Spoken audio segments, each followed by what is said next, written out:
Bonjour et bienvenue. Alors aujourd'hui, on va se pencher sur un truc super intéressant, la psychologie d'un athlète de très haut niveau.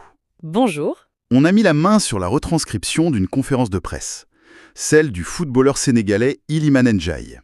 C'était juste avant un match amical contre le Brésil. Et notre but, c'est vraiment de décortiquer sa mentalité à travers ses propres mots. On va essayer de comprendre ce qui le motive, comment il gère la pression, et aussi son rapport au maillot national, quoi. C'est un excellent cas d'étude parce que ces réponses sont loin d'être banales. Justement, il y a une phrase qui m'a tout de suite interpellé. C'est sur le Brésil. Il dit « Le Brésil voudra prendre sa revanche, mais on va se donner à fond pour faire un bon résultat ». Bon, à première vue, ça peut paraître classique, non? La réponse type. On pourrait croire, on pourrait se dire que c'est de la langue de bois. Voilà. Mais je me suis demandé, est-ce qu'il n'y a pas plus que ça derrière? Ah bah si, carrément. C'est une excellente question, parce que c'est précisément là que tout se joue. Pour moi, ce n'est pas du tout de la langue de bois, c'est un recadrage stratégique. Il faut se remettre dans le contexte. Oui, Le Sénégal a déjà battu le Brésil. C'est pas un petit qui affronte un géant. Le rapport de force, il a changé. d'accord. Donc, quand il dit « le Brésil voudra prendre sa revanche », il fait quoi? Il reconnaît la motivation de l'adversaire, il ne la nie pas. Mais la deuxième partie de sa phrase, « on va se donner à fond », elle ramène tout de suite le projecteur sur son équipe. Ah oui, je vois. Il transforme la pression extérieure, cette fameuse revanche, en un simple fait. Et il la remplace par une motivation qui vient de l'intérieur, notre propre performance. C'est plus de la technique, là, c'est de la guerre psychologique, une question de statut. C'est subtil. En fait, il ne subit pas le discours de la revanche, il s'en sert pour motiver son propre camp. Exactement. Et cette assurance, cette façon de gérer la pression, elle doit bien venir de quelque part. Justement, un journaliste lui pose une question sur un but magnifique qu'il a marqué en club. On lui demande d'où lui vient cette confiance. Sa réponse est géniale. Il rigole et il dit juste « Oh, je pense que c'est juste le travail. Ce rire, il est absolument fascinant. » Oui, C'est presque un rire de gêne un peu, comme s'il était embarrassé de donner une réponse aussi simple, aussi peu spectaculaire, quoi. c'est ça. C'est comme si on demandait à un grand chef son secret qui répondait « j'ai suivi la recette ». Il démystifie complètement le mythe du talent pur, de la confiance qui tombe du ciel. Pour lui, c'est clair, hein, la confiance, c'est pas une émotion magique. C'est un produit, un résultat. Et ce qui est fou, c'est qu'il développe, il s'arrête pas là, il précise. Il dit « Je travaille beaucoup pour m'améliorer chaque jour, essayer d'être le meilleur de moi-même, que ce soit mentalement ou sur le plan sportif. » Le fait qu'il place le mental au même niveau que le sportif pour un footballeur, c'est pas si anodin, non? C'est pas anodin du tout, ça montre une maturité impressionnante, parce que le travail physique, tactique, à ce niveau-là, tout le monde le fait. Bien sûr. La différence, elle se fait où? Elle se fait dans la tête. La concentration, la gestion de l'échec, la résilience, ce sont des muscles invisibles. Et lui, il nous dit qu'il les entraîne.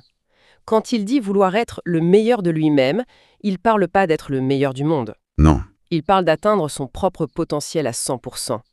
C'est une quête d'optimisation, et il a compris que le cerveau, c'est la pièce maîtresse. Et il y a une sorte de validation de sa méthode à la fin. Il ajoute « Je suis content que ça marche ». Le « ça marche » est presque factuel. Oui, c'est pas de l'arrogance. Non, pas du tout. C'est la satisfaction de l'artisan qui voit que sa machine tourne parfaitement. Le but, finalement, c'est juste la confirmation visible de tout ce travail invisible. C'est un cercle vertueux, en fait. Le travail crée la confiance permet la performance. Et cette approche très méthodique, très centrée sur ce qu'il peut contrôler, on la retrouve puissance 1000 quand il parle du Brésil. C'est frappant, il mentionne à peine l'adversaire. Tout est tourné vers son équipe.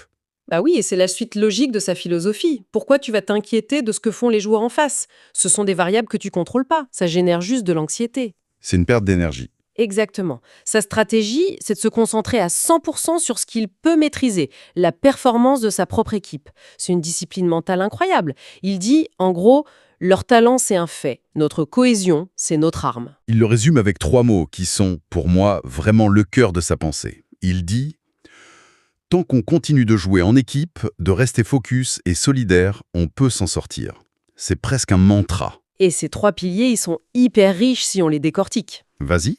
Jouer en équipe. L'intelligence collective passe avant l'ego. Le talent de Ndiaye, il est au service du groupe. Rester focus, c'est le bouclier mental contre le public, l'arbitre, la réputation de l'adversaire. Toutes les distractions. Voilà. Et le dernier, solidaire, c'est le filet de sécurité émotionnelle.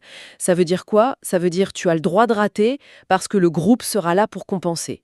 Il décrit pas une recette pour gagner, il décrit une culture de la résilience. Cette idée de culture, elle est renforcée quand il dit nous nous concentrons sur nous-mêmes ».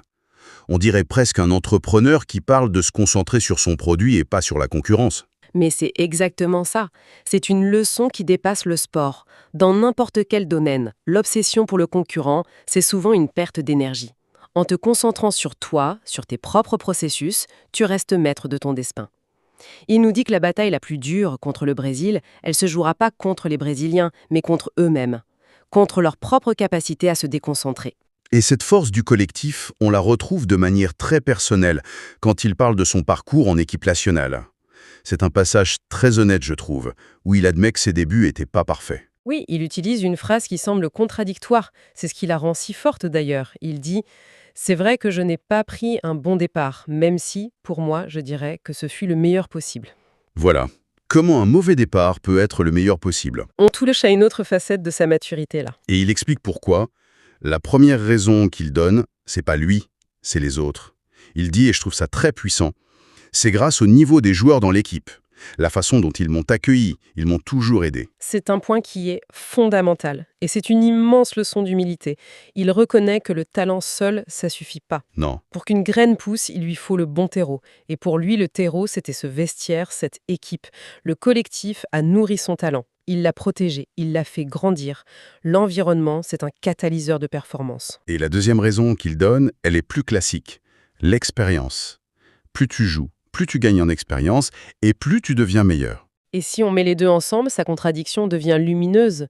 Le pas bon départ, c'était ses performances, peut-être en dessous de ses attentes, mais c'était le meilleur départ possible parce qu'il a atterri dans un environnement qui lui a permis d'apprendre de ses erreurs. Sans être jugé. Exactement.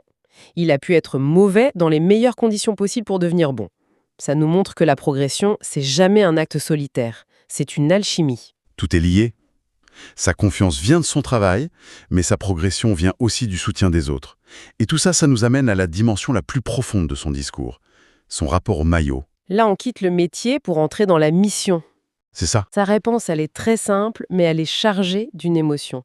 Il dit « À chaque fois que le coach fait appel à moi en sélection, je suis très content. Ça me donne encore plus envie de tout donner pour le pays. » Le mot-clé, c'est « envie ». Ce n'est pas un devoir. Non, c'est pas une obligation. C'est un désir profond, une source d'énergie. Jouer pour son pays, c'est pas une contrainte pour lui. C'est un privilège qui le nourrit. Et il sait très bien pour qui il joue. Il dit pas juste « pour le pays ». Il donne une liste. Pour moi, pour ma famille, pour les supporters, pour l'équipe. C'est une cartographie de sa motivation, en fait. Et chaque strate est importante. Pour moi, c'est la fierté personnelle. Pour ma famille, c'est la reconnaissance. Pour les supporters, c'est la conscience d'incarner un espoir. Et pour l'équipe, on revient au collectif. Il sait que chaque geste qu'il fait sur le terrain est chargé de sens pour tous ces gens. Il résume ça en une phrase qui, pour moi, est la définition parfaite de son état d'esprit. Apporter à l'équipe tout ce que je sais faire et l'aider à aller le plus haut possible. Son talent n'est pas pour sa propre gloire, c'est un outil. C'est un outil au service d'une ambition collective. Et là, la boucle est bouclée. On a vu toute sa philosophie, sa feuille de route vers l'excellence. Oui. Et cette phrase, c'est la destination. L'excellence individuelle n'a de sens que si elle élève le groupe. Il dit pas « je veux marquer l'histoire », il dit « je veux aider l'équipe ». C'est cette humilité, combinée à une ambition collective féroce, qui est souvent la marque des plus grands. Si on devait synthétiser là ce qu'on a appris en lisant cette conférence de presse, j'ai l'impression que sa mentalité, elle repose sur 4 piliers. Ok. D'abord, une confiance construite par le travail, mental et physique. Ensuite, la force du collectif comme bouclier. Troisièmement, une humilité sur son parcours. Il sait ce qu'il doit aux autres. Et enfin, une immense fierté nationale qui sert de carburant. C'est une synthèse parfaite.